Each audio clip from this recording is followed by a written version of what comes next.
तीन ऋषि मिलकर राजा दशरथ के साथ में अयोध्या पहुंचे और अयोध्या पहुंचने के बाद तीनों ऋषियों ने यज्ञ का निर्माण किया। पुत्र कामेष्टि यज्ञ, जैसे हम रोगों के लिए श्वसन पैथी कर रहे हैं, ऐसे ही पुत्र कामेष्टि यज्ञ यजुर्वेद में बहुत व्याख्या है। पुत्र कामेष्टि यज्ञ का मतलब होता है गर्भाधान संस्कार करना। आर्य सनातन वैदिक धर्म में यह प्राचीन काल से होता आ रहा है। महाभारत काल के बाद में यह परंपरा समाप्त हो गई। महाभारत में आर्यों का विनाश हो गया, विद्वान और ज्ञानी ब्राह्मण तक मारे गए, बड़े बड़े आचार्य मर गए युद्ध में। उसके बाद वेद और शास्त्रों का प्रचार करने वाले समाप्त हो गए। यहूदियों ने, पाषाण ने यहां पर पैर जमा लिए और सारे संस्कार विहीन हो गए समाज। फिर हम हिंदू बन गए और हिंदू बनकर आज तक हम केवल गर्व करते आ रहे हैं, पर गौरव हमने कुछ किया नहीं है। नारा भी बन गया हिंदू का, गर्व से कहो हम नारा, पर यह नारा भी नकली है महाराज। वेदम प्रमाण गति भूत्वाम, बोलिए। हिंसा से जो परे है वो हिंदू है। हिंदू कौन? जिसने स्वप्न में भी हिंसा ना की हो वो हिंदू है। अगर आप हिंदू हैं तो आपने हिंसा क्यों की? अंडा क्यों खाया? मांस क्यों खाया? बकरा क्यों मरवाया? गाय क्यों कटवाई?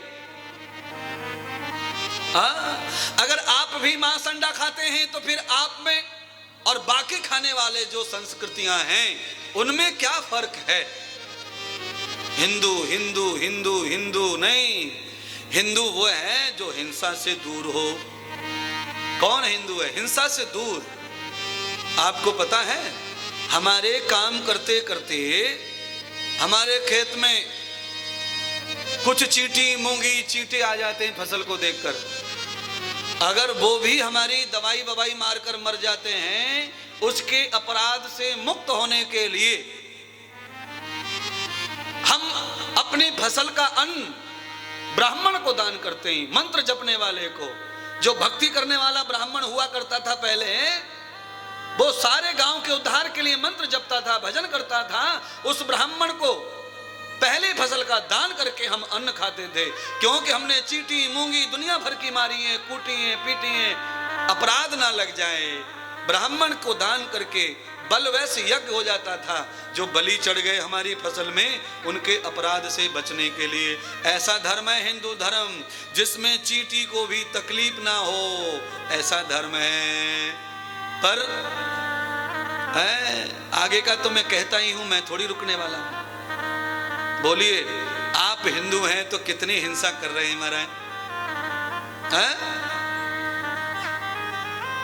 केवल अंडा मांस खाने से लोग जो है गुरु ज्ञान से दूर रहते हैं, अच्छे साधुओं से दूर रहते हैं, अच्छे सत्संग से दूर रहते हैं। क्यों? क्योंकि जो आदत डाली है नकली हिंदू होने की, असली हिंदू होने में थोड़ा ताकत लगती है, परिश्रम लगता है, चिंतन बदलना पड़ेगा। राम कथा किस लिए सुनाई जा रही है? राम कथा लिखने वाले ने क्यों लिखी? जब कलयुग आ जाएगा, विद्याहीन हो जाएंगे सब, चरित्रहीन हो जाएंगे सब, व्यवहारहीन हो जाएंगे सब, केवल और केवल पैसे की भूख बढ़ जाएगी। तब कैसे उद्धार होगा इंसान का? तब वाल्मीकि कहते हैं कि इसे कोई पढ़ने वाला मिलेगा, वो अच्छी तरह सुनाएगा कड़क आवाज में, तो थोड़ा थोड़ा मरहम लग जाएगा फोड़े पर, ठीक, तब भी कुछ नहीं होने वाला।